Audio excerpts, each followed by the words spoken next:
प्रज्ञा किसको कहते हैं। तो अभी हम प्रज्ञा के बारे में पिछले हफ्ता में जानने की कोशिश की थी।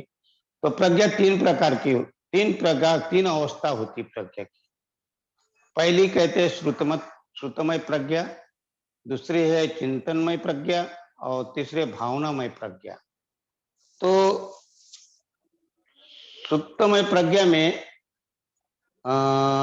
जो भी हम सुनते हैं, फिर वो किताब पढ़ते हैं या किसी सुनते हैं या चित्रकला देखते हैं या जो भी हम देखते हैं उसको कहते हैं श्रुतमय प्रज्ञा।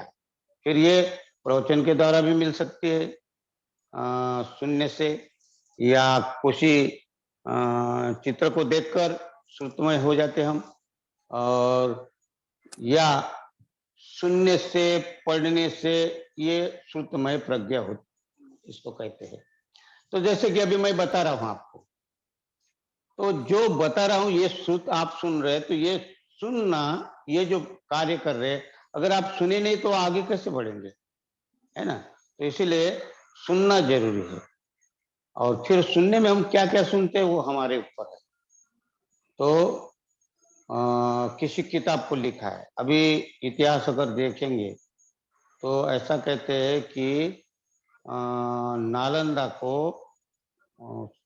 6 महीने तक आग जलती रही, किताबें जलती रही। जब दुश्मनों में आग लगाई किताबों को, बौद्ध धर्म का साहित्य जो था नालंदा में, उसको आग लगा दिए। बताइए कितने निर्दयी लोग। लेकिन वो आग बुझी नहीं, 6 महीना क्या ऊपर जलती रहे किताबें, इतनी किताबें थे। तो ये प्रत्येक वहां का जो आचार्य होता था, प्राचार्य होता था, उनको लिखना, अर्थात वो लिखान करते थे। ऐसे कितने धर्म ग्रंथ लिखे होंगे उन्होंने। तो वो किस लिए था कि वहां लोग पढ़े और शिक्षा ग्रहण करे। तो वो श्रुतमय प्रज्ञा बहुत जरूरी है। श्रुतमय प्रज्ञा अगर नहीं रहे तो हम आगे कैसे जानेंगे। तो इसलिए हम जो भी सुनते हैं, जो भी देखते हैं, जो भी पढ़ते हैं, तो उससे जो हमें ज्ञान होता है, बोध होता है, जानकारी होती है, उसको श्रुतमय जानकारी कहते हैं। अब वो दोनों प्रकार की हो सकती है, सही भी हो सकती है, गलत भी हो सकती है। तो हमें जैसा सुना या जैसा किताबों में पढ़ा, तो कई बार हम बहस करते हैं। क्यों करते बहस? अरे इसमें तो ऐसा लिखा है, और फिर हम उसी बहस में ना आपका फायदा होता ना दूसरे का फायदा, दोनों बहस करने वाले का फायदा नहीं होता। लेकिन हम बहस करते हैं कि हाँ ऐसा लिखा है। तो हम क्यों? कि हम उसके ऊपर चिंतन नहीं करते। हमें चिंतन करना चाहिए। जो भी देखते हैं, देखकर उस पर चिंतन करना चाहिए। जो भी सुनते हैं, सुनकर पूरा का पूरा नहीं मानना है, पहले चिंतन करना है। और जो पढ़ते हैं, पढ़ना, किताबें में पढ़ते हैं, तो उसके ऊपर भी हमें चिंतन करके आना चाहिए। हाँ, लेकिन हम चिंतन नहीं करते, और चिंतन नहीं करते, और फिर वो हमारी जो सूक्ष्म प्रज्ञा है, वो बौद्धिक स्तर पर वो कोई काम की नहीं होती। क्योंकि जैसा वैसा मानते तो हमारे इसमें अहंकार आता है, ईगो हो जाता है कि नहीं हमने पढ़ा, हमने वो किताब पढ़ा, हम किताब में ऐसा लिखा था, और वहाँ ईगो कार्य करता है। तो इसलिए हम चिंतन न करने के कारण ये होता है। तो इसलिए हमें चिंतनमय प्रज्ञा निर्माण करनी चाहिए। तो ये श्रुतमय प्रज्ञा से चिंतनमय प्रज्ञा हो सकती है ना। अब बुद्ध ने गाथा कही है, क्या कही गाथा? बुद्ध कहते हैं अत्ता हवे जितं सेयो या चायंग इतरा पजा। क्या कहते? मेरे को समझ में नहीं आती थी गाथा में क्या कह रहा था। हाँ, बहुत बार ऐसा होता है कि अपन पढ़ते समझ में नहीं आता मैं क्या पढ़ रहा हूँ और क्या है लिखा, समझ में नहीं आता। लेकिन जब मैं चिंतन करता हूँ तो मेरे बाप रे, बुद्ध ने इतना इतना अच्छा लिखा। क्या कहते? अता हवे जितं सेयो या चायंग इतरा प्रजा, इतरा प्रजा, अत्त दंतस्स पोषस्स नित्यं सातच्च कारिणी। हाँ, क्या कहते हैं? अत्त दंतस्थ पोषस्थ निच्चंग, निच्चंग माने नित्य, हमेशा, हरदम। हाँ, तो हरदम चारिनो, चारिनो का अर्थ होता है चर्या करना, है ना। अत्त दंतस्थ पोषस्थ निच्चंग, निच्चंग यथा रूपस्य चारिनो, चारिनो मतलब व्यवहार करना, अर्थात रहना। जहां भी रहते, हम परिवार में रहते हैं, समाज में रहते हैं, जहां भी चारिका बोलते हैं ना, चारिका करना मतलब व्यवहार करना। हाँ, तो क्या कहती है गाथा? अत्ता हवे, अत्ता माने स्वयं, अत्ता माने क्या होता है? स्वयं, खुद। अत्ता हवे जीतंग सेयो, जीतना, विजय प्राप्त करना। हाँ, अत्ता हवे, हवे अत्ता, अत्ता माने स्वयं पर विजय प्राप्त करना, अर्थात स्वयं को जीतना।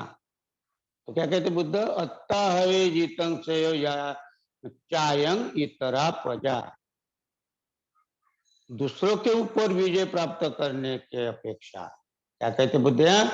दूसरों के ऊपर विजय प्राप्त करना, अर्थात दूसरों को जीतने के बजाय अगर हमने अपने आप को जीत लिया तो ये श्रेष्ठ है। क्या है? खुद को जीतना। तो ये ना, मैं बहुत दिन से नहीं समझ क्या है ये, क्या है, लेकिन यहाँ कहते हैं कि दूसरे, प्रजा माने दूसरा, जनता, लोग। तो क्या आता है? इतरा प्रजा, इतरा माने दूसरे लोग, दूसरे लोगों को उसके ऊपर अधिपत्य करने के बजाय, उनके साथ में लड़ने के बजाय, स्वयं के अंदर जो विकार है उसके साथ में अगर लड़कर उसको ऊपर विजय प्राप्त करते तो वो श्रेष्ठ है। अर्थात क्या कहते? अत्ता हवे जीतम सह्य, सह्य माने श्रेष्ठ, सह्य माने श्रेष्ठ, तो वो श्रेष्ठ है दूसरों के ऊपर विजय प्राप्त करने के बजाय खुद के ऊपर विजय प्राप्त करना। और यहाँ क्या कहती है? यहाँ प्रज्ञा आती है, यहाँ प्रज्ञा का काम है। लेकिन हमेशा हम क्या कहते हैं? हम दूसरे के ऊपर ही विजय प्राप्त करना चाहते हैं। जो भी हमारा चलता है जीवन, तो दूसरे के ऊपर ही विजय प्राप्त करने के लिए चलते हैं, क्योंकि हम प्रज्ञा जो रहती है हमारी, वो यहाँ प्रज्ञा नहीं होती, हम प्रज्ञाहीन होते हैं। और हम कहते हैं कि देखिए ना, कोई दूसरे के ऊपर, अपने ऊपर विजय प्राप्त करना मतलब अपने आप को देखना, अपने आप पर ध्यान करना, और ध्यान कर कर हमें उसके ऊपर कैसा चलना है, चलना। माने इसलिए कहते, क्या कहते? दूसरी लाइन क्या कहते? दंतस्थ, अत्त दंतस्थ, दंत माने शमन करना, शांत करना, खुद को शांतन करना। अत्त दंतस्थ, अत्त दंतस्थ पोषस्थ, पोषस्थ का अर्थ होता है पुरुष, पोष माने पुरुष, मनुष्य, तो स्त्री हो या पुरुष हो। अंतदस्थ पोषस्थ मतलब जो पुरुष स्वयं को शांत करता है। अत्त दंतस्थ पोषस्थ, जो पुरुष, जो मनुष्य अपने आप को शांत करता है। कब शांत करेगा वो? तो कहते निच्चंग, हाँ, निच्चंग माने हमेशा यथा रूपस्थ चारिनो, चारिनो का अर्थ होता है व्यवहार कर, व्यवहार का अर्थ होता है अपने आप में संयम, संयम साधता है। अत्तदंतस्थ निच्चंग संयत, संयत माने संयमित, नियंत्रित। तो जो अपना जीवन नियंत्रित करता है, नियंत्रित रखकर इंद्रियों के ऊपर नियंत्रण करके जो व्यवहार करता है, परिवार हो, समाज हो, तो वो अपने चित्त को शांत करता है। और वो पुरुष क्या होता है? श्रेष्ठ है, जो अपने आप को शांत करता है। फिर आगे क्या कहता है? बहुत ही सुंदर कहा है, नेव देवो गंधवो न मारो स ब्रह्मान ब्रह्मुन्ना। क्या कहते हैं? नेव देवो, नेव देवो मतलब यहाँ 3-4 नाम ले, देव और ब्रह्मा, मार, गंधर्व। क्या कहते हैं? नेव देव गंधर्वो न मारो स ब्रह्मुन्ना, मतलब न देव, देव और देव या देवता या ईश्वर, ब्रह्मा, मार, गंधर्व, ये जो है ये भी तुम्हारा कुछ बिगाड़ नहीं सकते।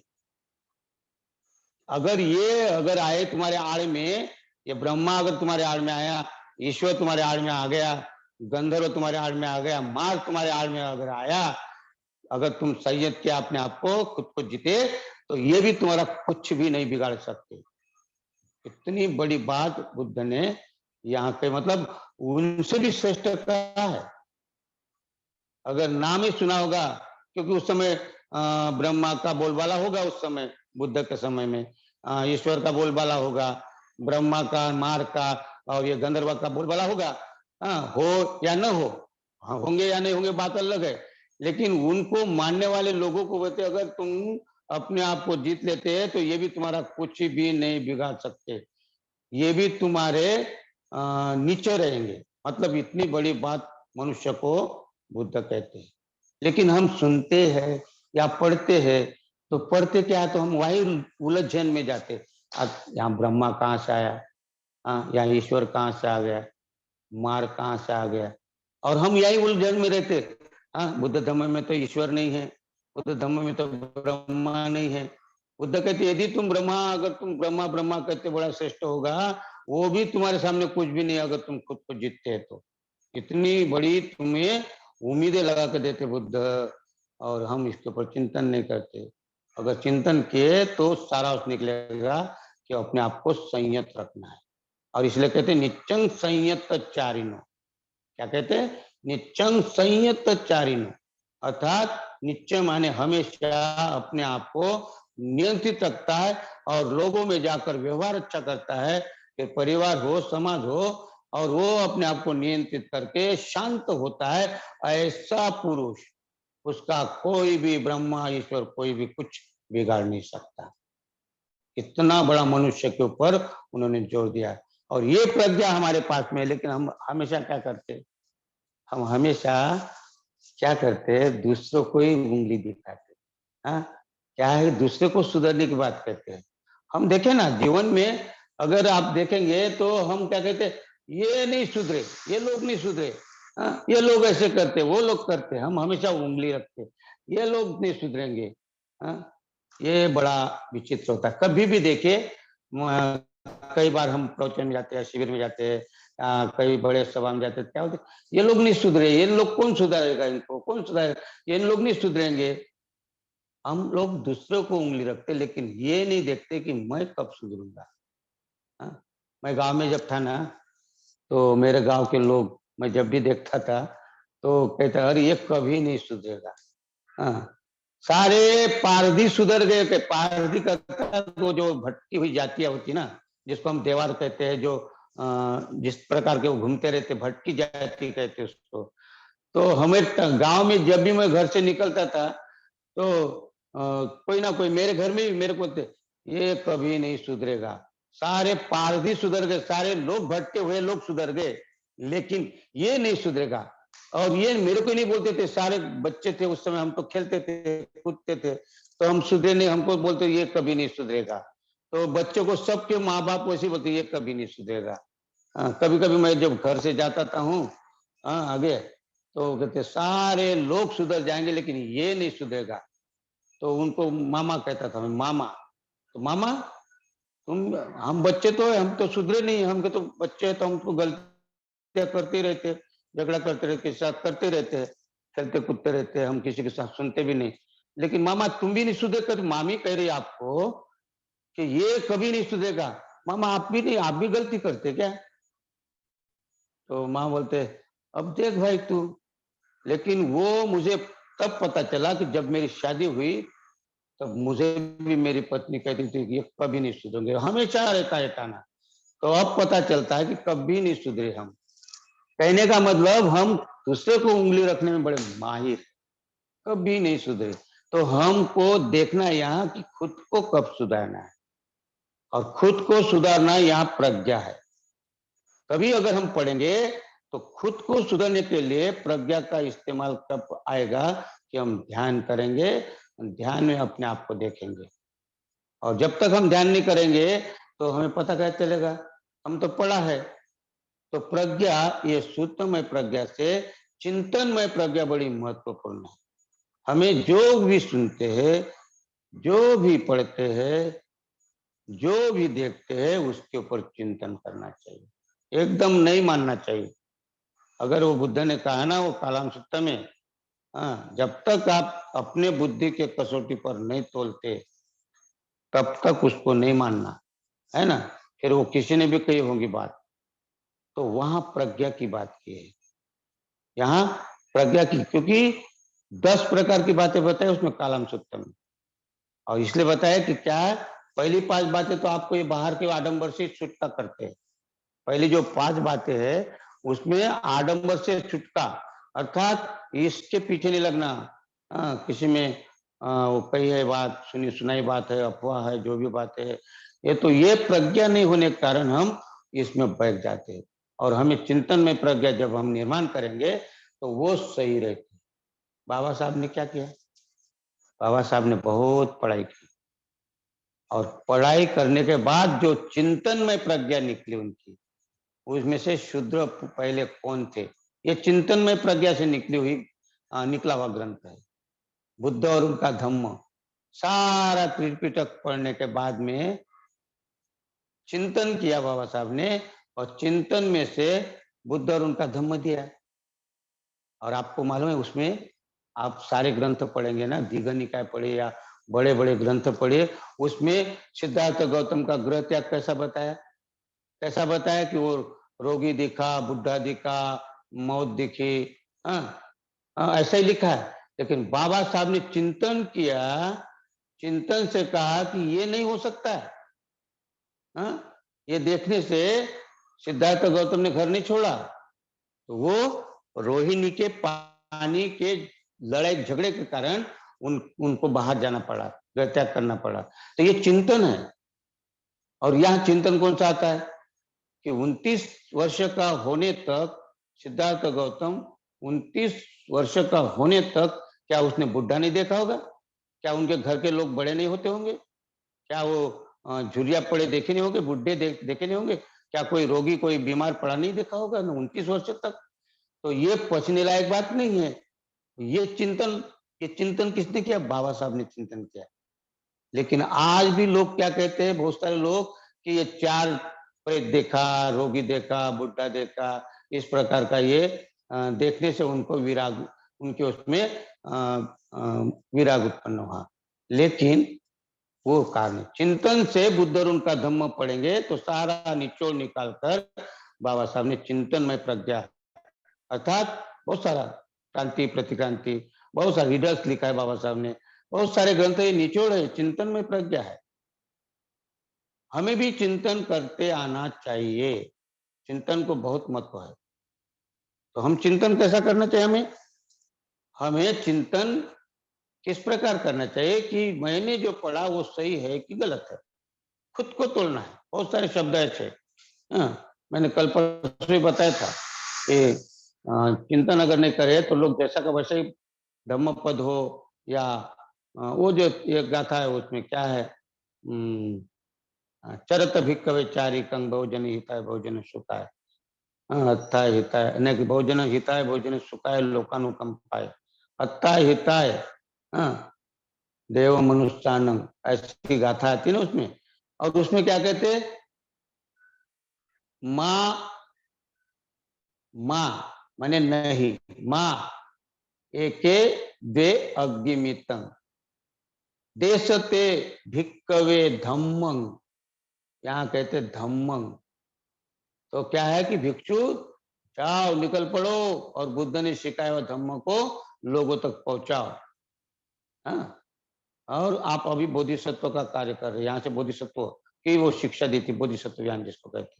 लेकिन क्या है उसमें आदि कल्याणं मध्य कल्याणं जो कहते हैं ना, इसका अर्थ ही लोगों को चिंतन नहीं किया। चिंतन नहीं किया तो आदि माने वो समझते आदि माने क्या, मध्य माने क्या, अंतिम माने क्या, मालूम ही नहीं रहता लोगों को, और पढ़ते रहते क्योंकि चिंतन नहीं किया। इसलिए चिंतन में प्रज्ञा बहुत, जो लिखा है वो क्यों लिखा है उसके ऊपर चिंतन करो। एक शब्द नहीं समझा तो उसके आगे नहीं जाना चाहिए। बड़े बड़े ग्रंथ ना अपन कादम्बरी उपन्यास के समान नहीं पढ़ना चाहिए, उसमें चिंतन करते पढ़ना है, एक एक अर्थ हो।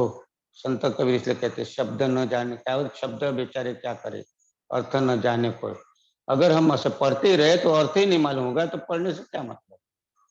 हम पढ़ते रहते हैं, अभी इति पिसो भगवान हम सम्मा संबुद्धो विद्याचरण पढ़ते रहते हैं, लेकिन इसका अर्थ अभी देखिए एक ही विद्याचरण में कितना हम यहाँ लटके 4-5 हफ्ते से यही कर रहे हैं। कितना महत्वपूर्ण है, क्योंकि ये चिंतन से निकला हुआ है।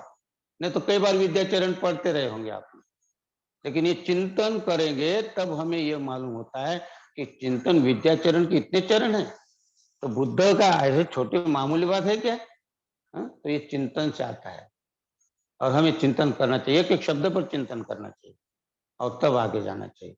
और जब चिंतन करते तब हम प्रैक्टिकल करना शुरू करते हैं, क्योंकि हमें समझ आता है और तब हम प्रैक्टिकल अभ्यास जो है साक्षात ध्यान करना बात करने से बजाय अगर हम ध्यान करते हैं और ध्यान के जो अनुभव आते वो अनुभव हमारे सही अनुभव है।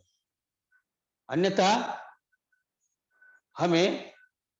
हमें जो ये जो ध्यान करते हैं, ध्यान नहीं किए तो अगर लोगों ने ध्यान किया है तो उसी में पढ़ते तो हम कहीं ना कहीं हम गलती कर सकते हैं। इसलिए ध्यान अगर किए तो अपने अनुभव रहते, अपने अनुभव में पता चलता कि मैं कहाँ रुका हूँ, कहाँ मेरा विकास रुक गया है, कहाँ मैं गलती कर रहा हूँ। तो गलती अपनी होती है, तो इसको बोलते भावनामय अर्थात प्रज्ञा। और मैंने प्रज्ञा मैंने प्रैक्टिकल करना है ना, तो हमें प्रैक्टिकल करना चाहिए। तो यहाँ कहते भावना में प्रज्ञा, और इसलिए यहाँ हम ये जो लगातार 3 वर्ष होने जा रहे हैं, तो यहाँ आपको अभ्यास किया जाता है, प्रैक्टिकल करवाया जाता है, ट्रेनिंग दी जाती है, प्रशिक्षित। ये है भावना में प्रज्ञा। ऐसा कि आपको प्रैक्टिस कैसे आनापान सती की, मैत्री भावना की, बुद्धानुस्मृति और वो क्या कहते हैं कायागता स्मृति आपको, और चिंतन, या आपको ट्रेनिंग हो रहा है यहाँ, ये प्रैक्टिकल कर रहे हैं। न कि यहाँ कुछ और भी बातें कर रहे थे। इसीलिए हमें प्रैक्टिकल को महत्व देना चाहिए, और ये है भावनामय प्रज्ञा, यानी प्रैक्टिकल करना। लेकिन कब होंगे, जब हम पढ़ेंगे, मतलब सुतमय में से पढ़ेंगे, नहीं पढ़ेंगे तो हमें प्रज्ञा ही नहीं आएगी ना। और फिर उसके ऊपर चिंतन करेंगे, चिंतन में प्रज्ञा आएगी, फिर उसके बाद में भावना में प्रैक्टिकल करना। जैसा कि ऐसा समझो, उदाहरण के लिए कि आप खाना खाने बैठे, तो खाना खाने के पहले रोटी हाथ में लेंगे और उसको सब्जी लगाएंगे और मुंह में डालेंगे, तो ये हो गया श्रुतमय प्रज्ञा। रोटी लिए, सब्जी लिए, जो भी चावल का हो या जो भी सब्जी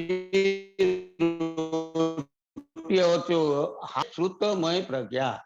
और उसके बाद जब चबाना शुरू करेंगे, ऐसा ही निकलते नहीं, निकलेंगे तो आंतड़िया काम करेगी तो गड़बड़ हो सकती है। तो इसलिए अपन कहते हैं ना 32 बार चबाना चाहिए, तो वो क्या होता है, पीसा जाता है पूरा, और वो आंतड़ियों को भी आसान हो जाता है, और वो जठराग्नि तक जाता है, उसको भी आसान हो जाता है, और बहुत ही अच्छा उसका प्रतिसाद मिलता है। तो उसको कहते चिंतन में प्रज्ञा, चबाना, चबा चबा कर उसको छोटा करना। कोई बड़ा निवाला है तो छोटा करते उसको बारीक कर, निगलना मतलब भावना में प्रज्ञा। तो इस प्रकार ये प्रज्ञा को समझना है, और जब हम इसमें समझेंगे तभी फिर प्रज्ञा, बहुत बड़ी बड़ी प्रज्ञा के बहुत कहते हैं कि क्या है, कि फिर समझ में आता है हमें कि हमारा जीवन कैसा है, प्रतीत्य समुत्पाद क्या होता है, कार्य कारण भाव क्या होता है। और फिर पता चलता है, वो कहते ना, न रूपं न वेदना न संज्ञा न संस्कार न विज्ञानम। जेफार के कुछ लोग है, हमारी एक धम्म मित्र है इसमें, अभी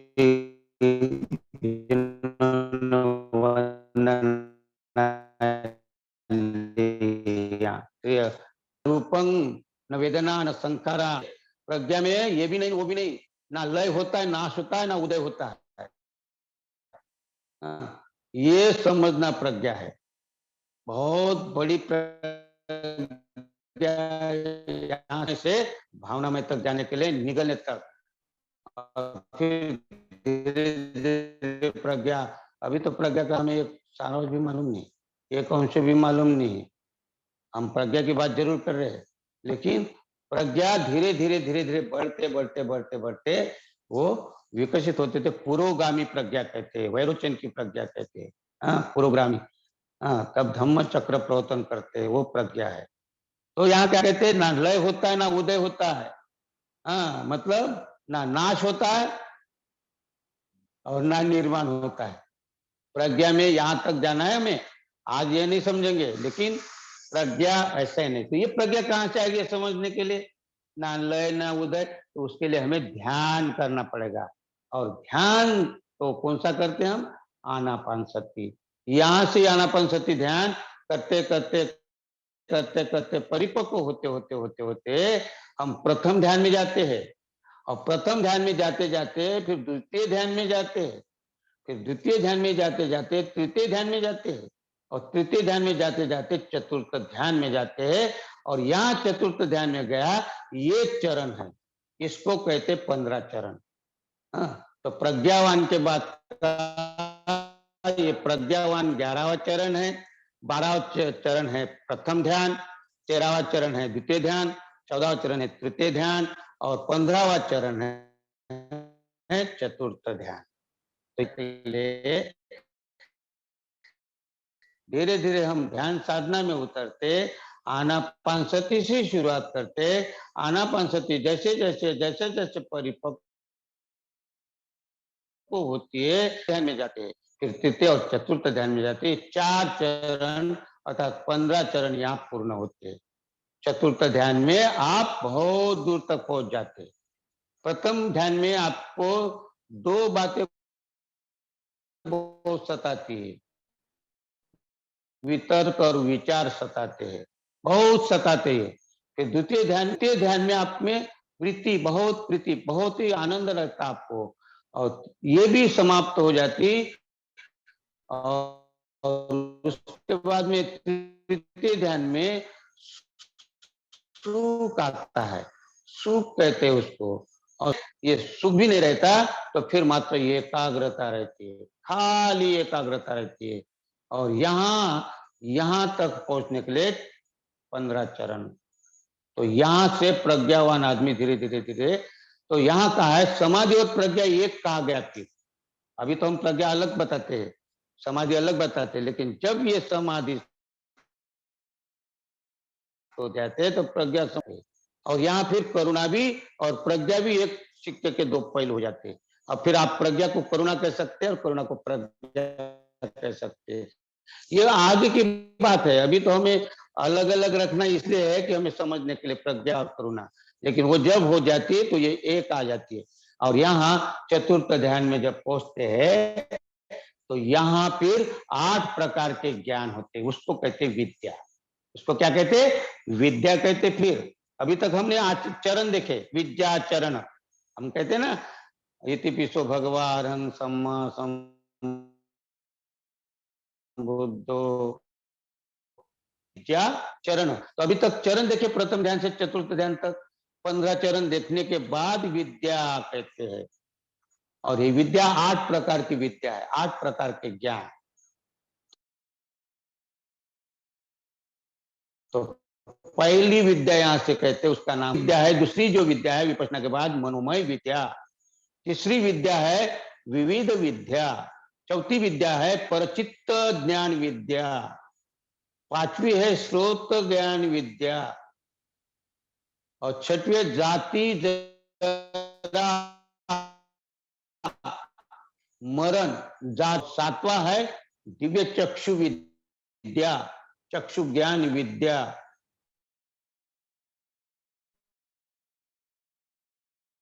और आठवां जो है विद्या का नाम है आश्रव क्षरण, अर्थात ये 8 विद्या, तब ये पूर्ण होता है विद्या चरण संपन्नो। सुगत तो कहते ना, लोग क्या कहते हैं, विद्या चरण संपन्नो, तब वो परिपूर्ण होता है विद्या और आचरण में। तो यहाँ ये विद्या और आचरण, तो मैं इसके बारे में आपको यहाँ थोड़ी बताने वाला हूँ इतना, और कोई भी नहीं बताएगा। आपको शिविर में आना पड़ेगा। हाँ, ध्यान के शिविर होते हैं। ध्यान के शिविर में हमें यहाँ सिखाया जाता है। आनापानसती से शुरुआत होती है और यहाँ धीरे धीरे धीरे फिर ये खाली हम एक प्रकार का ज्ञान अपने की जानकारी है आपको दे रहे। मैं भी प्रथम ध्यान से चतुर्थ ध्यान तक नहीं पहुंचा, ये ज्ञान खाली जानकारी तौर पर है, लेकिन अगर हम करते रहे तो इसमें निपुण हो सकते हैं। और फिर उसके बाद विपश्यना आती है। विपश्यना अर्थात ये विद्या का अंग, पहला अंग है ये 15 चरण के बाद में। तो विपश्यना का अर्थ क्या होता है, यहाँ शुरुआत होती है विपश्यना की।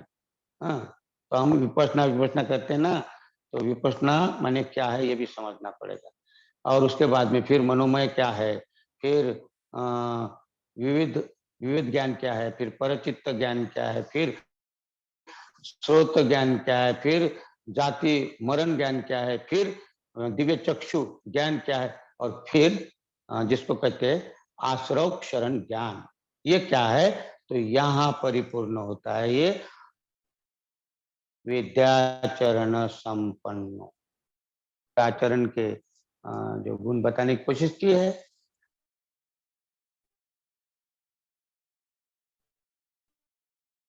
तो आपको छोटा नहीं है, बहुत लंबा रास्ता है, लेकिन क्या कहते हैं बुद्ध, अत्ताहवे जीतं चैव, स्वयं को जीतने के लिए ये ध्यान करना जरूरी है। अगर स्वयं को नहीं जीतना है तो फिर दूसरे के ऊपर ही हम उंगली रखते रहेंगे तो हमारा कोई कोई भला नहीं होने वाला है। तो प्रज्ञा नहीं है वहां, जो खुद को नहीं जीत पाता है वहां प्रज्ञा नहीं। जो दूसरों को कहता है बड़े बड़े ध्यान साधना, क्या कहते, कुछ लोग तो कहते मैं ध्यान पर बहुत अच्छा बता सकता हूँ, मैं एक एक दो दो घंटे तक बता सकता हूँ। और उसको पूछो कौन सा ध्यान किया आपने, तो कहते हैं कि मेरे को ध्यान करने की क्या जरूरत है, मैं पढ़ा सकता हूँ अच्छे से, मैं पढ़ा हूँ और मेरे को पढ़ा हूँ, मैं आपको पढ़ा सकता हूँ, मैं ध्यान नहीं किया। तो जो ध्यान नहीं, तो यहाँ प्रज्ञाहीन है वो प्रज्ञाहीन रहता, अपने आप को बहुत बुद्धिमान समझता है। क्यों कि बुद्धिमान नहीं होता यहाँ। प्रज्ञा क्या कहते हैं, नत्थी झानंग अपयस पय्या नत्य जायतो, बिना ध्यान के प्रज्ञा नहीं है, बुद्ध कहते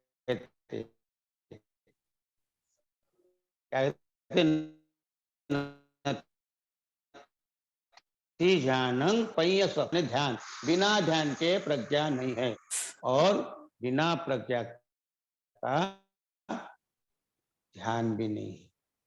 दोनों बात एक दूसरे के ऊपर बताए।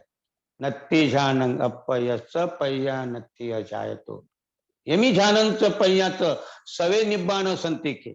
अगर ये दोनों एक साथ है, ध्यान और प्रज्ञा एक साथ है, तो आप समझो कि निर्वाण के पास पहुंच गए। निब्बाण संति के माने पास पास, पास पास पहुंच गए तुम। कहा, निर्वाण के पास पास। कब पहुंचेंगे, जब ध्यान करेंगे और ध्यान से प्रज्ञा निर्माण होगी। लेकिन हम ध्यान नहीं करते, और ध्यान नहीं करते तो हमें खाली सुनने में मजा आता है। तो ध्यान अपने को यहाँ खाली प्रैक्टिस कराते हैं, आपको भावना में प्रज्ञा की तरफ जाने के लिए यहाँ अभ्यास करवाते हैं, प्रशिक्षित करवाते हैं। आपको तो सही ध्यान अपने पास घर में करना है, सुबह उठकर करिए या कभी भी करिए। आपको इसकी प्रैक्टिस करते करते आप में देखिए कितना बदलाव आता है, आप में कितना सराव करने से कितना परिवर्तन आता है, वो आप खुद देखें, कोई दूसरा तोलने वाला नहीं। तोलने के लिए मोज माप आपका ही है। आप ये कपड़ा तोलने के लिए उसका माप अलग है, अनाज तोलने के लिए उसका माप है, लेकिन यहाँ तोलने के लिए आप स्वयं का आचरण है, आपकी अभिव्यक्ति बाहर दिखाई देती, आपकी अभिव्यक्ति से पता चलता है कि आप ध्यान करते कि नहीं करते। तो इसलिए हमें ध्यान करना आवश्यक है, ध्यान से ही प्रज्ञा निर्माण हो सकती है। तो हमें एक ध्यान में रखना है कि प्रैक्टिस घर में करना है।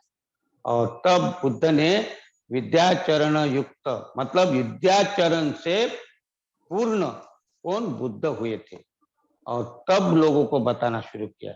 इसीलिए तो इति पिछो भगवा अरहं सम्मा संबुद्धो, यहाँ के बाद में क्या कहा, विद्याचरण मतलब विद्या में भी निपुण थे, क्योंकि वो विपश्यना में निपुण थे, वो आश्रव चरण ज्ञान तक निपुण थे, और चरण मता आचरण में भी निपुण थे।